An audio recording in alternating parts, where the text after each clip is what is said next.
So ഇതൊരു what I eat in a day video ആണ്. ഇന്നൊരു അപ്പവും ഇടിയപ്പവും കടലക്കറിയാണ് ഞാൻ കഴിച്ചത്. And with my favourite tea. മച്ചുലിസ് റെസ്റ്റോറൻറ്റിൽ നിന്നാണ് ഞാൻ കഴിച്ചത്. നോർത്ത് വറൂറാണ്. ആൻഡ് ഉച്ചക്ക് ഞാൻ കഴിച്ചത് ചിക്കൻ കൊത്ത് ചപ്പാത്തിയാണ്. ഞാൻ തന്നെ ഉണ്ടാക്കിയതാണ്. പിന്നെ വൈകുന്നേരം ഞങ്ങൾ വണ്ടി ചാർജ് ചെയ്യാൻ പോയപ്പോൾ കണ്ടൊരു ബേക്കറിയാണ് ആൻസേറ എന്ന് പറയുന്നത്, ചേന്നമംഗലത്ത്. സോ ഇവിടെ നിന്ന് ഞങ്ങൾ ഒരു അവക്കാഡോ മ്യൂസ് വാങ്ങിച്ചു, 35 റുപ്പീസ്. ആൻഡ് ഒരു ഡോണറ്റ് വാങ്ങിച്ചു, അതിന് 25 റുപ്പീസ് ആയിരുന്നു.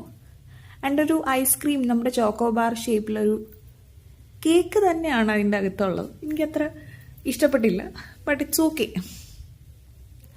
ആൻഡ് ആ cup cake. So cup cake വിട്ട് വേറെ കളിയില്ല. സോ ഇതും വാങ്ങിച്ചു. സോ ഞാൻ ഇങ്ങനെയാണ് കഴിക്കുന്നത്.